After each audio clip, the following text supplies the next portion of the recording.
CPM സംസ്ഥാന സമിതി യോഗം ഇന്ന് ചേരും. പാർട്ടിക്കും സർക്കാരിനുമെതിരെ ഉയരുന്ന ആരോപണങ്ങൾ വിശദമായി ചർച്ച ചെയ്യാനാണ് സെക്രട്ടേറിയറ്റിന്റെ തീരുമാനം. നവകേരള സദസ്സ് അവലോകനമാണ് യോഗത്തിന്റെ പ്രധാന അജണ്ട. അതോടൊപ്പം ലോക്സഭാ തെരഞ്ഞെടുപ്പിനുള്ള തയ്യാറെടുപ്പുകളും ചർച്ചയാകും. MTയുടെ വിവാദ പരാമർശവും ചർച്ചയാകാൻ സാധ്യതയുണ്ട്.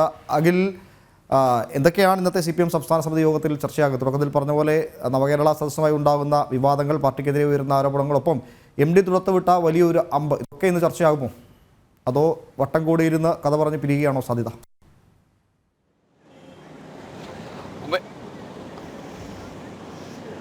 ഇന്ന് അങ്ങനെ വെറുതെ കാര്യം പറഞ്ഞ് പിരിഞ്ഞാൽ മാത്രം പോരാ ഉമേഷ്. CPM സംസ്ഥാന സെക്രട്ടേറിയറ്റ് യോഗത്തിനും സംസ്ഥാന സമിതി യോഗത്തിനും ശേഷം നല്ല ക്യാപ്സ്യൂളുകൾ ഇന്ന് പുറത്തിറക്കിയാൽ മാത്രമേ കേരളത്തിൽ പിടിച്ചു നിൽക്കാൻ പറ്റുന്ന ഒരു സാഹചര്യമുള്ളൂ. കാരണം നവകേരള സദസ്സ് വലിയ രീതിയിൽ വിമർശനത്തോടു കൂടി തന്നെ കേരളത്തിൽ പര്യവസാനിപ്പിച്ചപ്പോൾ അതിലുണ്ടായ സംഘർഷങ്ങൾ, പോലീസ് നടപടികൾ, അതിനുശേഷം കല്യാശ്ശേരിയിൽ MLA CPMന്റെ MLAയ്ക്കു നേരെ തന്നെ പോലീസിന്റെ നടപടി, അതിനുശേഷമുണ്ടായ വിമർശനങ്ങളൊക്കെ തന്നെ ചർച്ച ചെയ്യേണ്ടതുണ്ട്. അതുപോലെ തന്നെ ലോക്സഭയുടെ തെരഞ്ഞെടുപ്പിന്റെ മുന്നൊരുക്കങ്ങൾ ചർച്ച ചെയ്യേണ്ടതുണ്ട്. അതുപോലെ തന്നെ അയോധ്യയിലെ പ്രാണപ്രതിഷ്ഠാ കാര്യത്തിലെ രാഷ്ട്രീയ നിലപാട്, കാരണം NSSഉം SNDPയും കേരളത്തിലെ പ്രമുഖമായ സാമുദായിക സംഘടനകളൊക്കെ തന്നെ സർക്കാരിനും അതുപോലെ തന്നെ ഇടതുപക്ഷത്തിനുമൊക്കെ എതിരായി നിലപാട് സ്വീകരിച്ച ആ ഒരു സാഹചര്യം കൂടി നിൽക്കുമ്പോൾ ആ കാര്യം ചർച്ചയ്ക്കെടുക്കേണ്ടതുണ്ട്. അതുപോലെ തന്നെ ഉമേഷ് സൂചിപ്പിച്ചതുപോലെ തന്നെ ഏറ്റവും അവസാനം മുഖ്യമന്ത്രിയെ തന്നെ വേദിയിലിരുത്തി കേരളത്തിന്റെ പ്രിയപ്പെട്ട എഴുത്തുകാരനായ MD നടത്തിയ പരാമർശം, ആ പരാമർശത്തിൽ തലപുകഞ്ഞു നിൽക്കുകയാണ് കേരളത്തിലെ CPM ഇപ്പോഴത്തെ സാഹചര്യത്തിൽ. അപ്പോൾ അതിനൊരു പ്രതികരണം ഉണ്ടാകേണ്ടതുണ്ട്. അതിനും അപ്പുറത്ത്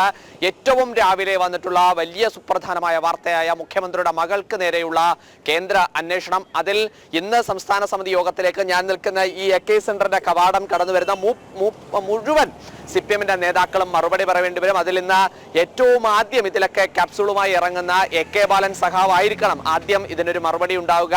നമുക്ക് സ്ഥിരമായി മനസ്സിലാക്കുന്നത് പോലെ കേന്ദ്രത്തിന്റെ ഒരു രാഷ്ട്രീയ പകപോക്കലായിരിക്കാം ആദ്യത്തെ ക്യാപ്സൂളായി പുറത്തിറങ്ങാൻ സാധ്യതയുള്ളത്. അതിനുശേഷം മന്ത്രി മുഹമ്മദ് റിയാസ് ഉണ്ട്. അതിനുശേഷം പ്രധാനപ്പെട്ട നേതാക്കളുടെ ഒക്കെ തന്നെ പ്രതികരണം ഇന്ന് വരാനുണ്ട്.